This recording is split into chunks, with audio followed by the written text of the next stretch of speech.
Welcome to our Life Stories series. Today we are speaking with Jay. Jay is one of our peer support volunteers. So I just want to thank you, Jay, for being here today and agreeing to share your story.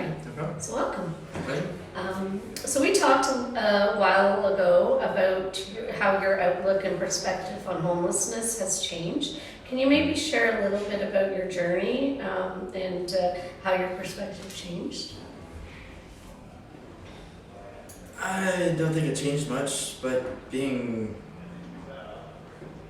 on the streets, it's not easy for anybody. It takes a lot of knowledge, learning. I actually give people credit and kudos for how long they've been doing it compared to me. I spoke to one couple, I've been doing it for 4 years. I don't think I'd be able to do it. No. Not that long. Yeah. And how long were you homeless? Off and on for the last year. A year. And I've had places to go, but I'd rather not stay. Mm-hmm. I chose the streets. And so can you maybe share like how you ended up being homeless or?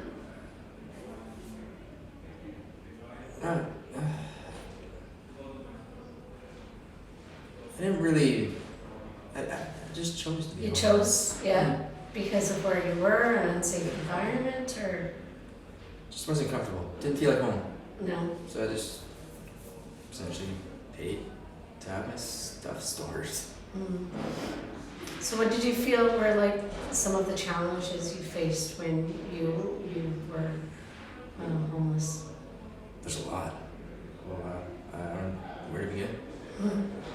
The climate, the comfort, the warmth, the shelter, where to go.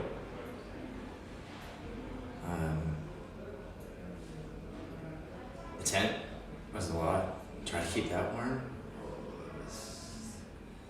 It's almost next to impossible.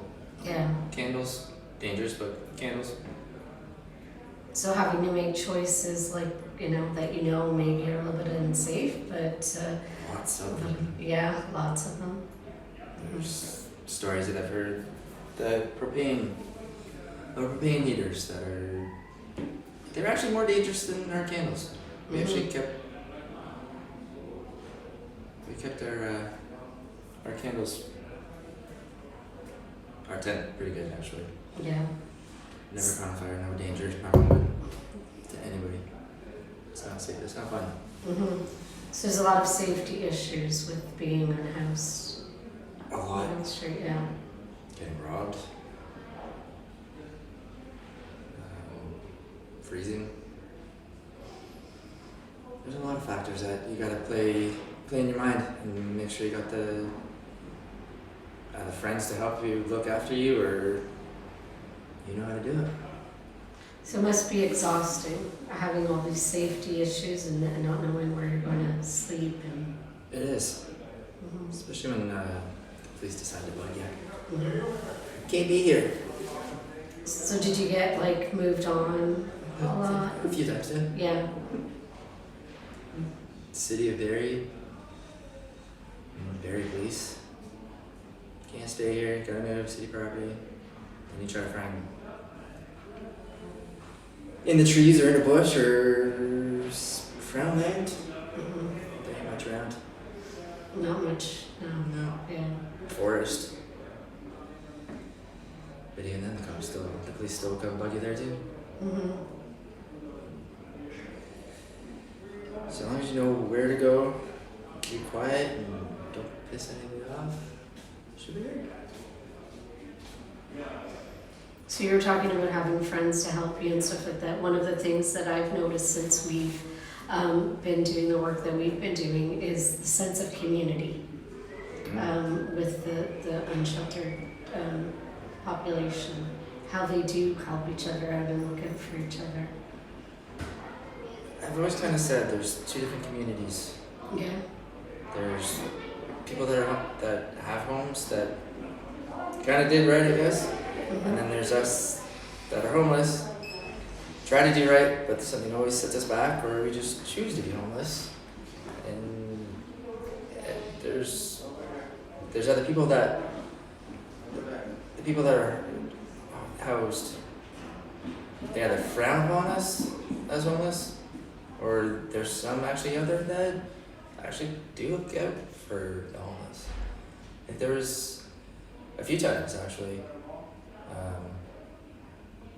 Girlfriend and I were staying in one spot, and then people actually came, and people just dropped off Toonies or Tim Hortons or gift cards, food. I was actually shocked at that. Mm-hmm. And You're shocked You get that other people ones that care. just kind of look at you and as if you're a piece of dirt in their shoes. Something that we. Yeah. Did those people that dropped off the Toonies and the Tim Hortons and stuff, did that help you to keep you going? Like Oh, yeah. from when you have those other people looking at you like you're dirt? It's kind of think to yourself that you just got to remember that there is actually good people out there that do care Mm-hmm. and do try to help, and you just got to think of them more than the others. Mm-hmm. So what was it that kept you going, like when you were maybe having those hard days? There's been a girlfriend and family. Yeah. Didn't want to put that on anybody, actually. Don't get me wrong, there's days I was ready to quit. But you just keep going. Mm-hmm. If you want to be on the side of the ground, then you gotta keep going. It's kind of easy some days, though. Yeah. So there's a lot of stigma that you faced when you were like homeless. Yep. Mm-hmm. Moving spots and trying to not step on any toes, I guess. Keep low and Yeah, not. keep the peace. Not cause trouble. Mm-hmm. So as a person that uses drugs, have you faced stigma and judgment? And how do you think like that stigma and judgment affects people in seeking help or getting help?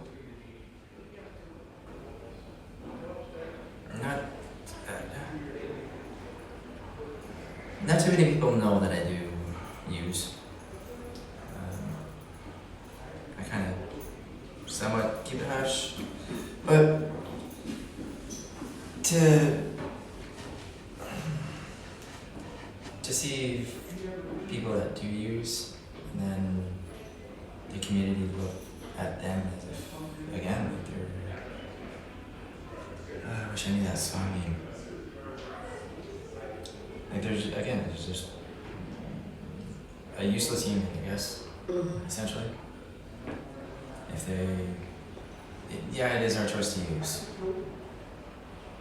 Sometimes most of us actually do want to stop, but still not.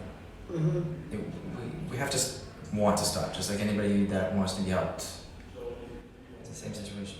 And there's challenges, right, to wanting to stop when you're living in survival mode. Yeah, Mm-hmm. and it depends on your drug of choice, actually, of what's more harder to stop than others. Mm-hmm.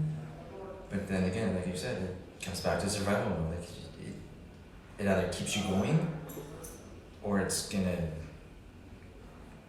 Don't want to say it, but I mean, it's gonna end your life. Mm-hmm.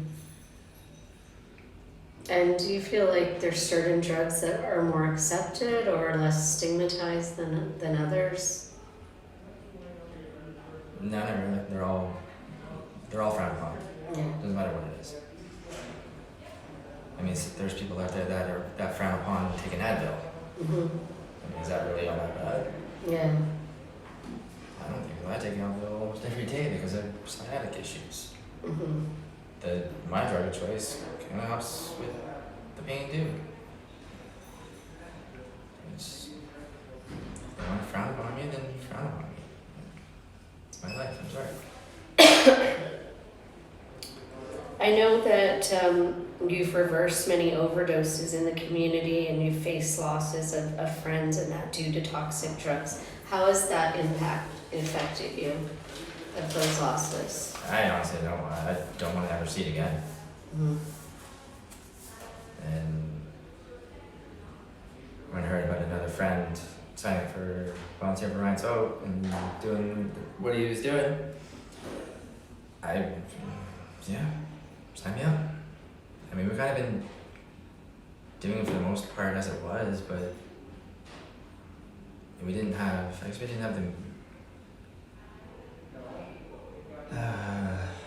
the help, I guess, like The team support? yeah. Yeah. We didn't really know where to get supplies and stuff like that on our own unless we're buying for it, and we might hold on to it. Yeah.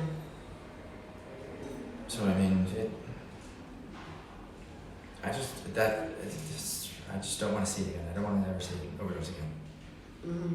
And that's probably. So, like losing people had an impact on your decision to become a peer support volunteer and do what you're doing now, and the work you're doing in the community? Girlfriend lost a family member. I've lost a family member. And I've always steered away from using. And then it just kind of happened, and now being peer support, just try to do my best to help others that don't pass. Mm-hmm. So, as a mother that has lost a child to toxic drugs, I'm an advocate for decriminalization and safe supply. As a person that uses drugs, what do you think are some solutions to address the toxic drug crisis, either like at a political level or at a societal level? Safe use amount, personal safe use amount? Mm-hmm. I totally agree with that. Yeah. They should decriminalize that. Why? Because does it really matter if it's decriminalized or not? We're still gonna do it. Mm-hmm. We're still gonna have our personal amount on us. Why do we need to get charged? Why do we have to get sent to jail because of our drug choice and how much we have on us? Being a dealer, different story. Mm-hmm. I mean, that's their choice to deal it to us, and if they got an overabundance of an amount, then there's nothing I can do about it. Mm-hmm. For personal amount on myself, yeah, it should be decriminalized. Yeah. Personally. So, I'm afraid. I'm afraid walking down the street with. If I'm carrying my drug choice in my pocket, I'm kind of deterred from the police because I don't want to go back to jail Mm-hmm. because of what I have. Okay. And so we have some drugs that are legal, right, to carry, like cannabis is now legal, alcohol is legal. Right. Why do we put like restrictions and criminalize some drugs, but others are socially accepted and almost expected, right? I can't even remember the last time I smoked a joint of weed. I got an impaired charge last year, and that was essentially the day I stopped drinking. Mm-hmm. Dumb enough to get behind the wheel because I only had 2 years left and wanted more. So I took a car and put an impaired charge. I mean, if they, compared to those, I mean, I'm not suggesting get behind the wheel if you're high and whatnot, but it's gonna happen either way. Just be smart about it. Don't do it. Don't be high and drive. Don't be drunk and drive. Do you think that there should be safe supply of like drugs, like all drugs, or only certain ones, like alcohol and cannabis? Alcohol is what endless supply, isn't it? Mm-hmm. So I'm not saying endless supply, but yeah, there should be. When they legalized weed, and then all of a sudden all these shops started opening up, they decriminalized all the other drugs. Why not sell a little bit in those stores too? why not have it government assisted or whatever, like all these others, like the weed. You can buy weed offline now from the government. Why can't you buy your drug of choice from the government for a personal amount? Yeah. It's Do you fair. think that it would save lives? It To probably have a would. safe supply? It probably would. Yeah. So long as people know their limit or their tolerance, I guess, then yeah, it probably would save a lot more lives. Just don't be smart about it. So Barrie is not only facing a toxic drug crisis, it's also facing a housing crisis. What have been challenges that this has created for you and your partner, and what challenges do you see in our community as a result of the lack of affordable housing?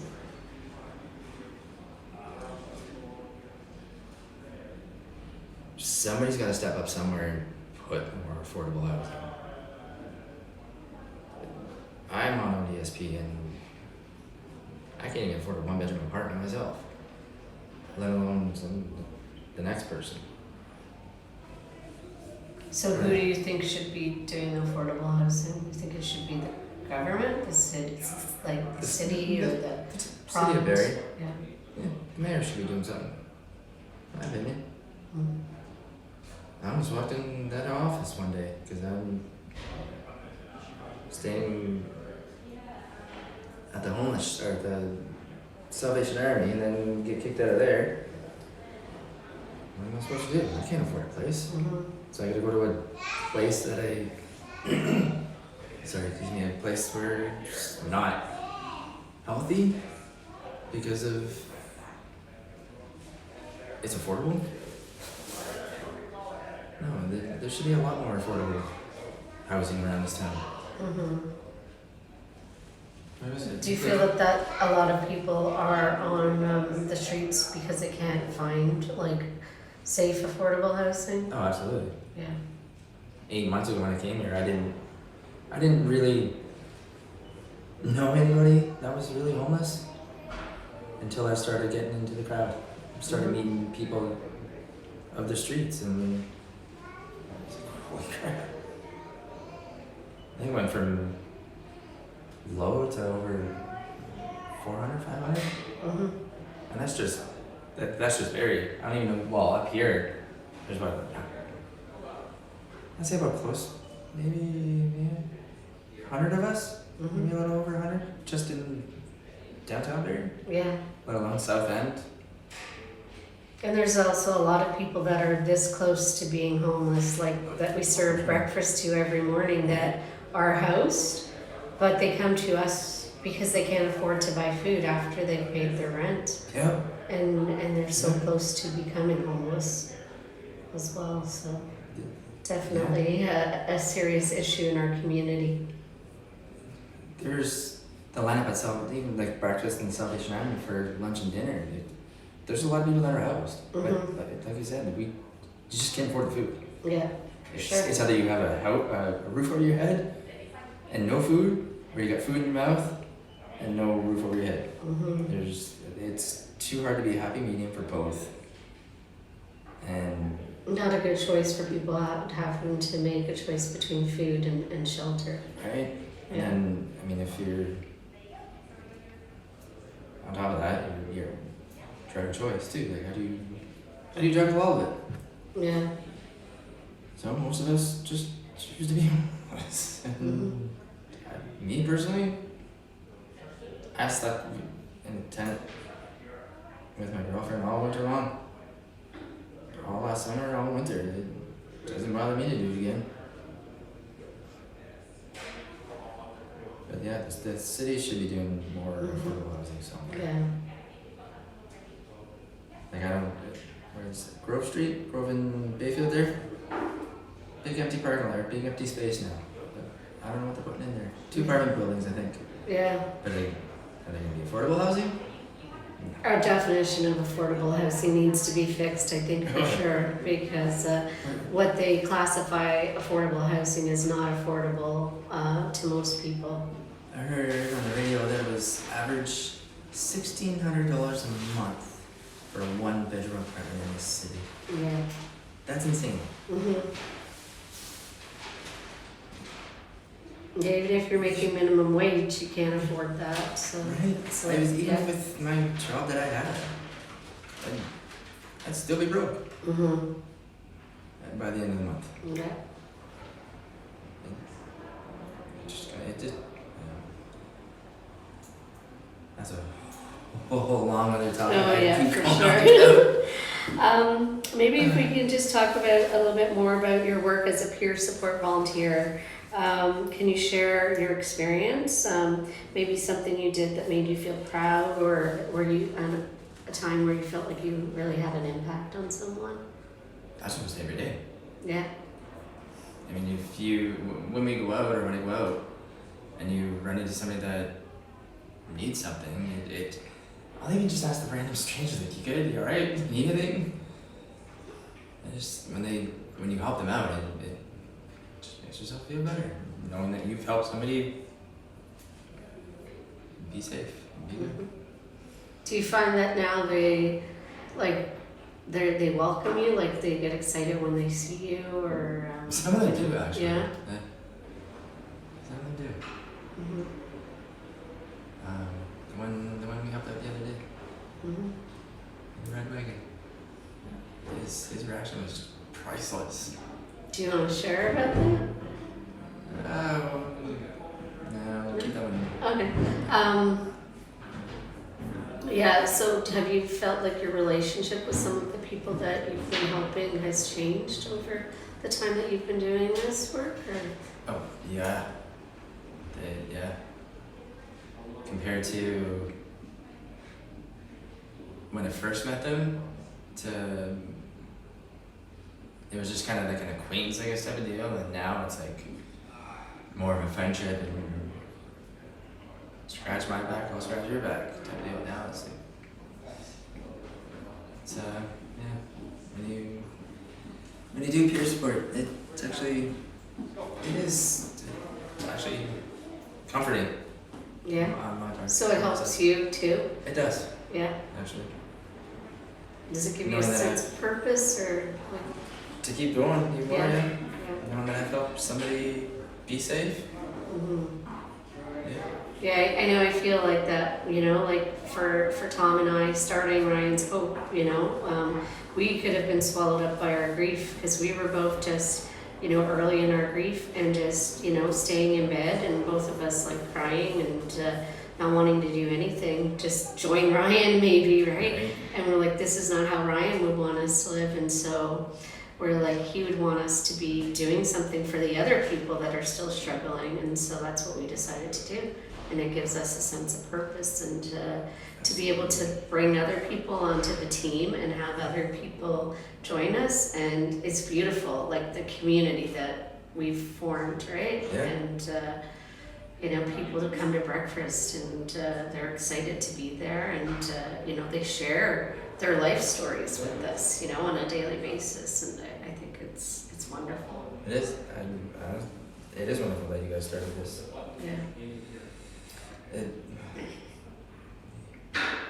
Once I heard about it from somebody else. Well, we're really happy to have you on our team, and we think that you've try my best. a great contribution to it. And I know that there's ways that you can help people that I can't, right? And there's places you can go that I can't go, and we all have our own experience and our own gifts to bring to people to help them and support them. And that's why I think it's important to have different people on the team with different lived experiences and stuff like that, because we all have something to offer, and we also learn from each other. I find that I learn so much from you and our other peer support volunteers, and what should be in our kits, right? When we go out to do street outreach, and when you were packing the locks and kits and stuff like that, right? Just certain things that from being on the street that I wouldn't think about, right? So it's great that we can learn from each other, and I think that's wonderful. Is there anything else that you want to share, or that you think is important that you think people should know. Not really. Just want everybody to be safe.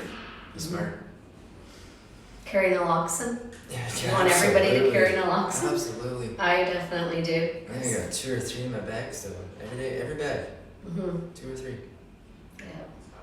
It's such a simple thing that you can do, and it should be a part of every first aid kit. It should be in every single public building, Yeah. I think, because you can save a life. Yep. And it's so important. Even just to hand one out if somebody needs one. Just Yeah. You can always get another one from somewhere. And they're very easy to get. Any pharmacy you can Yeah. go to, or you can go to any place that does outreach in the city, like Busby or Gilbert Center. Gilbert Center, and you can just get naloxone kit, no questions asked. Nope. And the other thing is also to remember that if you are using, don't use alone. Never use And alone. if somebody is overdosing, call 911. There is the Good Samaritan Act, and you're not going to be charged, and you could save a life. And if you're afraid, then just call 911 and then leave. You don't have to stick around, but at least get that person help. Be out of sight, but be in sight. Yeah. I don't know why people are afraid to call. I do think it's because the police come for the calls, and I think that is an issue and something we do need to address too. Because I understand, because sometimes they're the closest, and sometimes time is of the essence. But it does make people afraid. But if you're afraid, you don't have to interact with them. Nope. You don't have to give your name. You do not have to give You your name. I was just actually reading about that. You Yeah. do not have to give your name. Yeah. So Unless Very you're being important. detained or they're doing an investigation. I was reading about that. yeah. So I people shouldn't be afraid to call yeah. 911 if somebody's overdosing. Yeah, you could save your friend's life, and they would do the same for you. So, I don't know. Well, I don't have any more questions for you, but I just want to thank you for sharing a little bit about your experiences, and I just want to thank you for all the work you do with Ryan's Hope and in the community, supporting people that need support and just need that friendly face to, say, hi, how are you doing? Is there something I can help you with today? So that makes a huge difference, and really that's what it's about, right? Neighbors helping neighbors, and I think that's so important.